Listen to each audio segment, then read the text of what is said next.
So, Britain is out of the EEC. In the early 1960s, de Gaulle famously says no. And so Britain is out. But Europe and Britain are both experiencing, for the first time in their histories, as since at least the folk wanderings of the late Roman Empire, the arrival of massive non-assimilated, non-Frenchmen, non-Germans, non-Brits into their societies.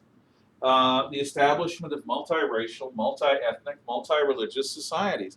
And it's within this context that Enoch Powell makes his famous Rivers of Blood speech.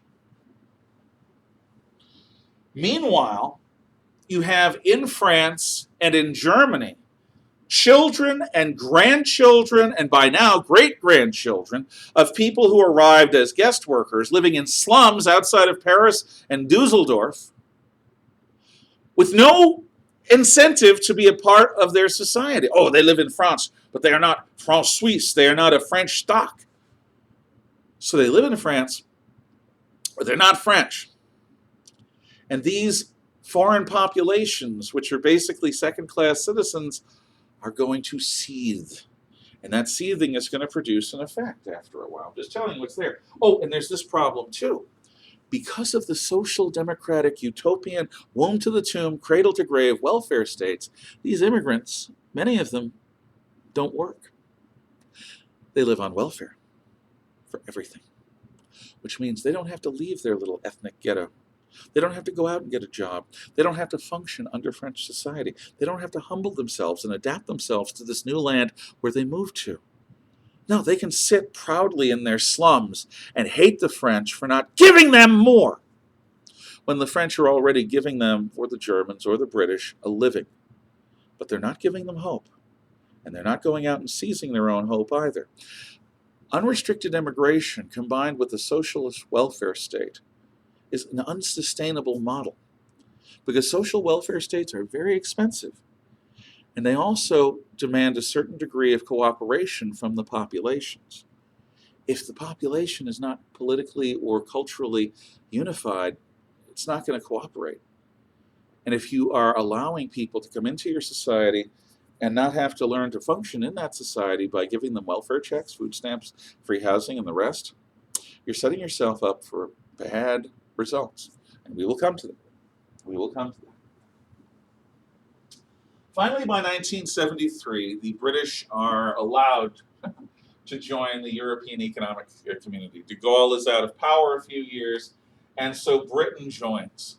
And all of a sudden, Australia, New Zealand, and the other parts of the former British Commonwealth, Canada, are no longer most favored nation status trading with England. No, instead it's France and Germany and whatever.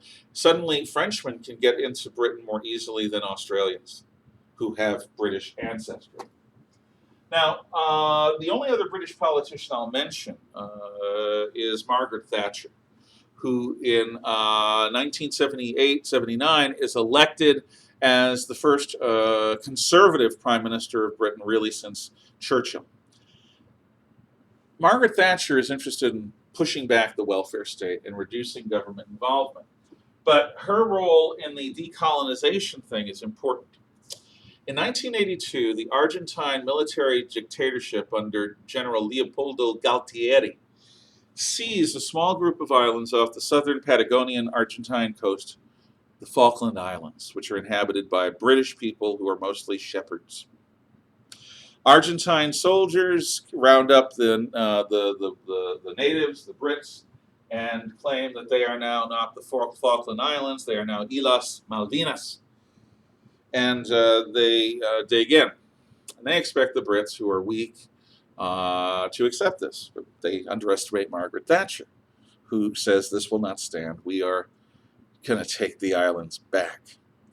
She orders the British Navy, which consists of 2 helicopter carriers with jump jets on board, and a number of destroyers and frigates and dragooned merchantmen, to go 8,000 miles from Britain to the South Atlantic, up against an Argentine Air Force and Navy equipped by the United States and Britain.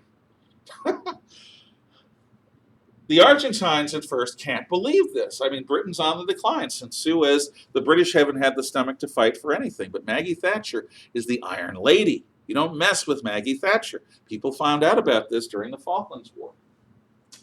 The Argentines threaten the British as they're coming closer by moving a former American cruiser, the former USS Phoenix, which is now the General Belgrano, up towards the Falklands. The British have a nuclear submarine right trailing it, and Thatcher orders the cruiser sunk. And in the South Atlantic, getting sunk is a death sentence, pretty much, especially if you're sunk by a submarine. Once the Belgrano is sunk, the Argentines do a couple of things. They pull their aircraft carrier back into port, and they pull their air force back, waiting for the invasion. The British retake the Falkland Islands. It's a bloody campaign, but the British show that they are, in fact, still willing to fight if somebody invades their territory. The embarrassment of Suez, to some degree, is salved, and British pride, to some extent, is restored. The old empire will never come back, at least not from then until now, but the spirit of Britain, which is traditional and strong, reasserts itself under Margaret Thatcher when the Falkland Islands are retaken. So decolonization and third worldism and all this stuff does have its limits, and the Falklands War is one of those limits. Meanwhile, in 1985, an agreement called the Schengen Agreement is signed. The Schengen Agreement gets rid of all border posts in Western Europe. We don't have border control between France and Italy anymore because of the Schengen Agreement. It's all like it's one country. Border controls are systematically reduced and then taken down. This is all about improving the unity of Western Europe's economic system. It's also about asserting that the age of nationalism is over. But the Schengen Agreement, along with the British Nationality Act and other things, is going to reassert itself as a long-term problem, and we will see. So the borders within the Western European countries are no longer controlled. Then the Cold War comes to an end. The Soviets are defeated, and the Europeans, with American encouragement, negotiate a Maastricht Treaty of 1992. At Maastricht, a Belgian town, I think, maybe Dutch, but I think it's Belgian. At Maastricht, the European Economic Community, which morphed out of the European Steel and Coal Community, is going to become the European Union. The European Union is going to have a new currency, which we now call the euro.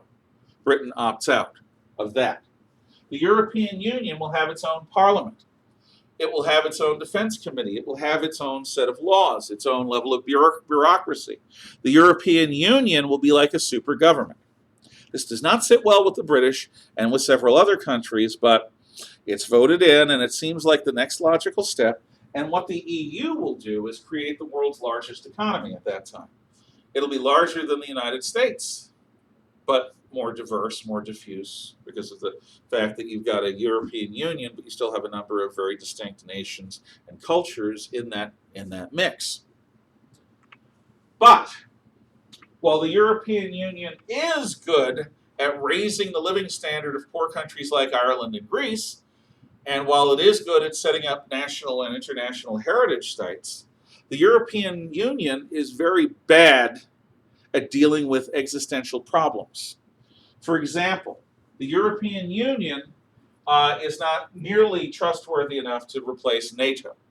And besides, the Europeans do not want America out of the mix. They want America involved in a defense alliance because the fact is the Russians are still kind of dangerous. The European Union is also going to move eastward after the fall of the Soviets from the mid-90s up until the early 2010s. Countries like the Czech Republic, Slovakia, Poland, Lithuania, Romania, all these countries that had been colonies of the Soviet Union, had been satellite states, are now going to be part of the European Union. NATO even moves eastward. But in moving eastward, the cultures change. By this point, the Western Europeans are very socially democratic. They view the United States with a degree of disdain as backward and yet they depend on the United States for protection. Eastern Europe remembers very clearly that the United States is who led the Cold War against the Soviet Union. And the United States stood with those people, particularly Poland, when it came to time to be free.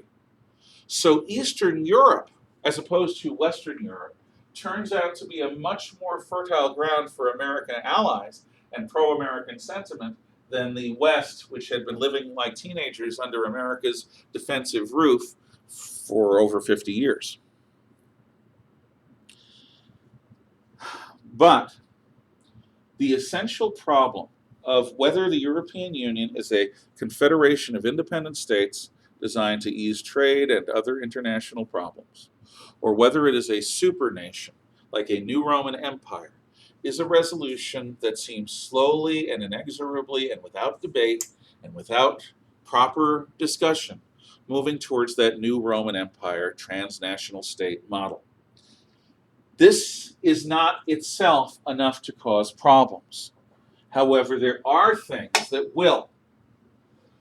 The immigration problem, or the national problem, the fact that you have people from all over the world living in Britain as Brits, living in France as guest workers, in Germany as guest workers, combined with the social welfare state that makes it unnecessary for them to assimilate, combined with the Schengen Agreement, which allows them to move everywhere, creates ongoing tensions. In France and Germany and Britain, there are riots that last weeks where these ethnic neighborhoods explode, and there are no-go zones where traditional Brits are not allowed to go without police escort, and where the police don't go into these ethnic enclaves without large numbers, because they'll be ambushed by ethnic gangs. Lawlessness, honor killings, arranged weddings, customs that are absolutely not within Western civilization's limit are being done in these ethnic communities.